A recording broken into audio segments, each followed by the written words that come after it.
Hey, happy Monday and welcome back to Own the Shift. First, before we get started, I know yesterday was Mother's Day. We celebrated mothers in grand fashion. I want to say to the world, to the universe, to all of the mothers, happy Mother's Day. Hope you enjoyed your day. Every day is your day. Listen, welcome back to Own the Shift.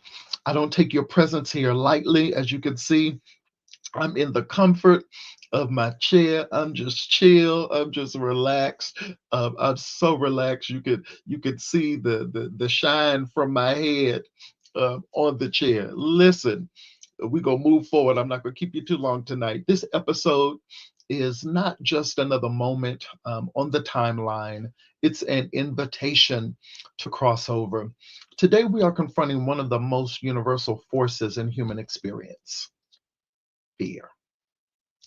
Not just the fear of failure or rejection, but the fear of becoming who you truly are. Wow. Because at some point, no matter how spiritually gifted or intellectually sharp you are, your own logic will reach its limit. And that's where faith must rise. Come on, put it in the chat if you will. Faith must rise. Faith is more than doctrine. It's your divine GPS. It's trusting the nudge, obeying the whisper, and standing firm when you can't see the full picture. Faith says, I trust the God I can't trace. Let's talk about it.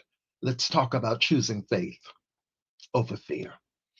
For our first section, I want to talk about fear as a teacher. Because before we rebuke fear, we must first recognize it. Because fear, though often uncomfortable, is a teacher. It's not always a demon to cast out. Sometimes it's a signal to pay attention.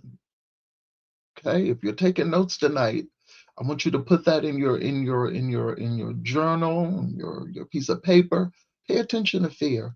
Fear shows up where value lives. That's a moment for us to just digest that. Whether you just want to take a deep breath and breathe it in, spiritually drink it in, it whispers loudest when you're on the verge of expansion. It doesn't come to paralyze you.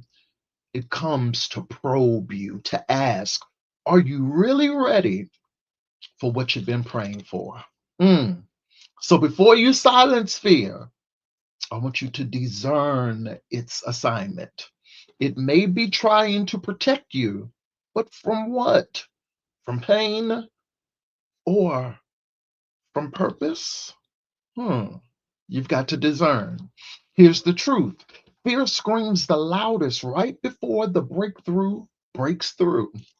But you weren't called to shrink back. You were born to shift forward. So you've got to let fear reveal, but never let it rule. Fear was never meant to lead. It can warn, but it cannot govern. Now I know this thought might sound contrary to what we've been taught in our sort of Bible brain theology, because yes, the scripture says God has not given us a spirit of fear, given us the spirit of fear in 2 Timothy 1 and 7. And that is true. Fear in its tormenting, paralyzing, identity crushing form is not from God. But I want you to hear me. Every fear is not demonic. I need somebody to put that in the chat for me tonight. Every fear is not demonic. Some fear is a messenger. Some fear is a memory. Some fear is protection trying to disguise itself as wisdom. But when fear begins to dominate your decision making, it's no longer guidance, it's bondage, my friend. And I promised you at the start of this series that we weren't going to just be engaging in church talk. We were going deeper. We're not just rebuking the thing, we're unpacking it. Because you can't cast out what you haven't confronted.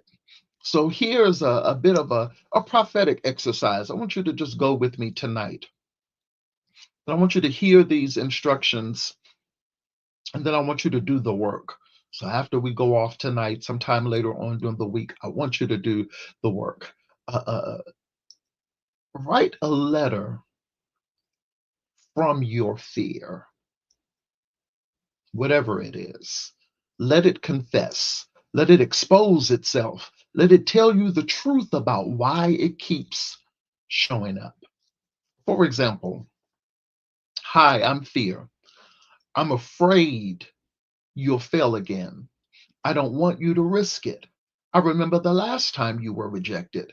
I'm not here to destroy you. I just don't trust what's ahead. I'm trying to keep you safe, even if it means keeping you stuck. You got it? So you're going to write a letter from your fear. What is it exposing to you? Then I want you to write a letter from your faith. Example, hi, I'm Faith. I know what you survived. I believe in what you're building. I see the version of you that's waiting on the other side of obedience. I'm not here to protect you from failure. I'm here to push you into destiny. You see the difference? Then you compare the two after you write them. Which one sounds like truth? Which one leads you towards purpose? And which one keeps trying to sound reasonable while shrinking your life? Fear may speak first, but faith must be final. And you get to decide who has the mic. Yeah. Which one sounds like bondage and which one sounds like breakthrough? Listen, fear speaks first, again, but your faith is final. You get to choose the voice that you live by. We good on that assignment? Good. Let's go to part two. Surrender isn't giving up. Mm, yeah. Let's talk surrender. This generation confuses surrender with quitting. But true surrender is not weak. It's the boldest act of trust you could ever make. I remember a moment where I was pushing, striving, trying to make something happen in my own strength. And God whispered, what if you let me be God? I believe He's whispering to somebody right now over that situation, over this and that and this and that and that and this. What if you let me be God? Listen, when I stopped, grace found space. When I stopped forcing outcomes, managing perceptions, and carrying weight God never told me to lift, I moved from anxiety to alignment. Because striving is not faith, it's fear dressed in productivity. Hmm. I want you to hear this. You can hold the vision and still surrender the timeline. You can walk in radical faith and still not have all the answers. You can move without manipulation. You can trust, Jason, without needing control. Mm. I just had my own personal moment right there. Yeah. Surrender is not passivity, it's partnership with divine timing. It doesn't mean you sit down and do nothing. It means you show up and do your part and leave the part you can't control in the hands of the one who never fails. Wow. You don't need to force what God has already authorized. Up, take a breath. You just need to walk in step with the script He's already written. Surrender says, I'll do my part. I'll trust God with the rest. That's where your peace lives. Come on, take another breath. Even as I was saying it, my stomach was getting tight. You just take a breath. This is not me preaching to you. This is us doing life together. Part number 3, then I'm gonna get ready to let you go. Cultivating a faith practice. Let's make this real because for some of you, faith has been a moment, a high, a service, a spark. God is really calling you, He's calling us into a lifestyle of faith, not just moments of emotional intensity, but a daily rhythm of supernatural trust. So, how do you move from inspiration to integration? How do you build a faith that doesn't collapse when the wind blows? Here are some tools I personally use: anchors for when the waters get tough, and practices that keep me centered when pressures try to pull me back into old patterns. The first one, daily check in. Every morning, before the email, before the scrolling, before the grind, I pause. And so, this is what I want you to do. Ask yourself honestly, where am I being led by fear today? Where is anxiety trying to make decisions for me? Where can I intentionally lean into trust, even if it feels uncertain? This is where you stop being a reactive and start being intentional. Faith requires awareness.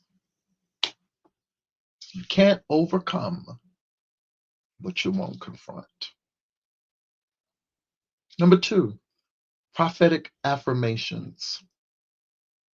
Words create worlds.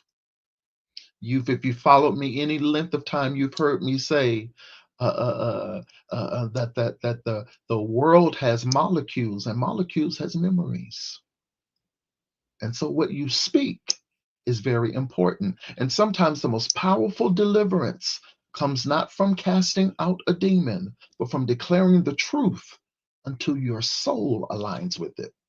So you got to speak life, speak light, and speak forward over yourself. Even if you're writing down, I'll go through these slowly because I want you to get them. I am led by the Spirit, not driven by fear. Mhm.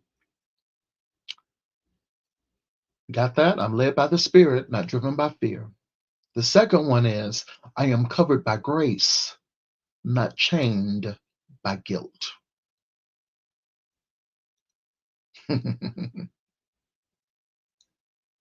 Wow. And the third one, I'm becoming everything God designed, no more, no less, and right on time.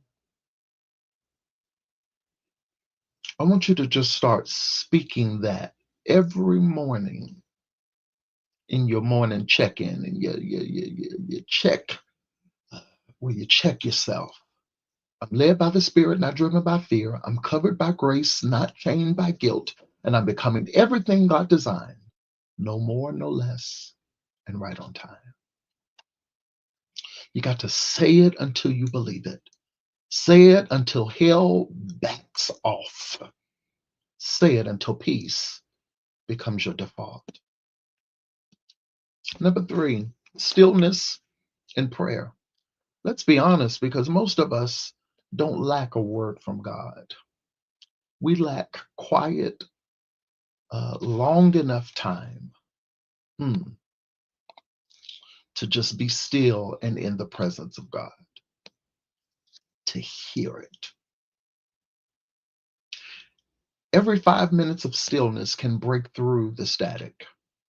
You got to turn off the noise. You got to close the tabs. You got to set your phone down. Invite the Spirit to speak. Don't just talk at God, sit with God. One of my practices is I have quite a long drive when I head into Chicago, because I live in the country, in the not the urban, in the rural part of the suburbs. I live in horse country, and so oftentimes that drive gives me great opportunity to just sit and be one with the Father.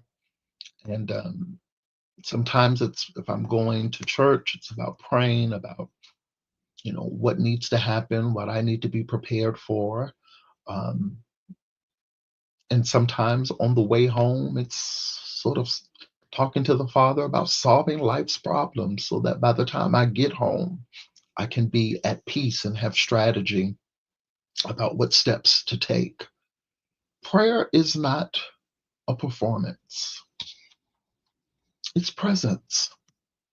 It's breathing in His peace and exhaling your pressure. I want you to remember that. Find your moments. Certainly in the morning, first thing, the scripture is clear. Early in the morning will I seek thee. We can find those times throughout the day. The Bible also talks about pray without ceasing. That doesn't mean that you're walking around all day long. No, no, no. You are just in tune with the Father. And my most common prayer, my family will tell you, is help, Lord, in every situation. I could be in conversation with someone, and probably 5 times in that conversation, I'm going to say, help, Lord. I don't have all the answers. I don't know all the strategies, but help, Lord. I'm in this meeting and I don't know what to say. Help, Lord. I'm dealing with having to confront something and I don't want to do it in my flesh. Help, Lord. I'm trying to figure out what I'm to eat uh, today, this week. Help, Lord. Yeah, get you a prayer and get you some time with the Father. Okay, okay. Number 4 is our gratitude discipline. Gratitude is a spiritual strategy, and so it shifts your lens and expands your capacity. Fear contracts, it makes everything feel smaller, tighter, and more dangerous. Gratitude expands, it opens the door to possibilities, provision, as well as peace. So keep a gratitude log if you can, not just for big things, but for the quiet wins. What types of things would you put in there? I made it through a hard conversation. That's an actual entry in mine. I felt joy today, even for a moment. I didn't give up. Those are things that you can just write down. Gratitude gives your faith language to remember God's track records. We talk about it in this day and age in the way of it being receipts. Sometimes you need that evidence to know that if he did it before, as the songwriter said, he can do it again. Number 5, inspired action. Listen, faith doesn't mean sitting on your hands waiting for God to do it all. Faith is not laziness in disguise. No, faith moves. So take the step, not the final step, not the perfect plan, just the next step. Call the counselor, apply for the program, start the journal, start the book, delete the number, submit the application. Obedience activates momentum. Movement makes room for miracles. Anybody out there in need of a miracle? Maybe God is just waiting on you to make the move. You don't need to see the entire staircase. You just need to trust that God is lighting one step at a time. He never required perfection, only your participation.